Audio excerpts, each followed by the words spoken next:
Is K-Pop Demon Hunters a bad movie? Hi guys, today I bring you a new video, and this time it's my review of K-Pop Demon Hunters, or the K-Pop Warriors. The movie has already premiered on Netflix, so we're gonna answer this question. Is it a bad movie?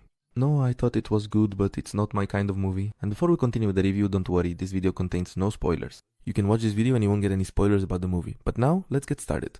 Honestly, I thought it was a good movie, but I say it's not for me because for those of you who are like me, if you don't like musicals, don't watch it. Because honestly, it really is a musical. I mean, it does have a lot of action, which is really good. That's one of the movie's strongest points, but it's still a musical.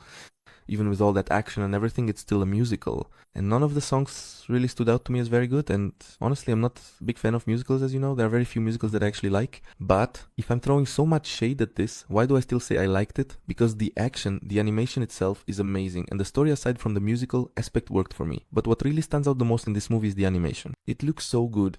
In some scenes, it looks kind of like Spider-Verse, like in Predator Hunting Grounds, and in those kinds of movies you can see that style of animation, while in other scenes it looks like regular 3D animation, but they add some very anime-like details. I don't watch anime, but I'm aware of those kinds of details, those emotions, those expressions, those faces, you know. And honestly, from what I read on the internet, that's also what people are liking the most. The animation is really great. So yeah, that's why I say it's a good movie, and if you can at least tolerate musicals, you're really gonna enjoy this film. That said, speaking a bit about the characters, honestly, aside from Rumi and Jinu, who are the leaders of the K-pop style boy band the Aya Boys, and Rumi who leads Huntrix, the group of K-pop huntresses or warriors, the rest of the characters, 7 the other members of each of their bands don't really matter that much. So in reality, only these 2 characters matter in the movie. That's not necessarily a positive or negative thing, I just wanted to mention it. However, comparing it to other animated movies from this year, for example, Elio, which was released on the same day as this one, I think Elio is a better film. But I mean, if you can't go to the theater, you can watch this one on Netflix and it's fine. And speaking of animated Netflix movies from this year, I think this one is better than the Plankton movie, and also better than Grommet 2. As you know, I didn't like those 2 movies, so that's not saying much, but still this one is better than those 2. It's just not on the same level as Elio or Dogman, which I think are the best animated movies of this year.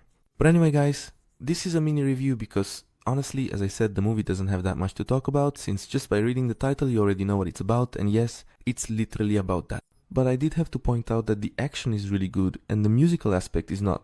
So you already know what to expect when watching this movie, but I'm gonna keep covering everything about this film and about animation, so I invite you to subscribe to my channel so you don't miss any of it. And now it's your turn guys. Tell me in the comments, have you already seen the movie? Did you like it? What did you like the least? What did you like the most? And in your Sony Pictures Animation ranking, where would you place it? For me, it's more or less in the middle. But anyway, tell me all that and more, and here I leave you more videos you can watch. You can become a channel member. I'll keep going with that.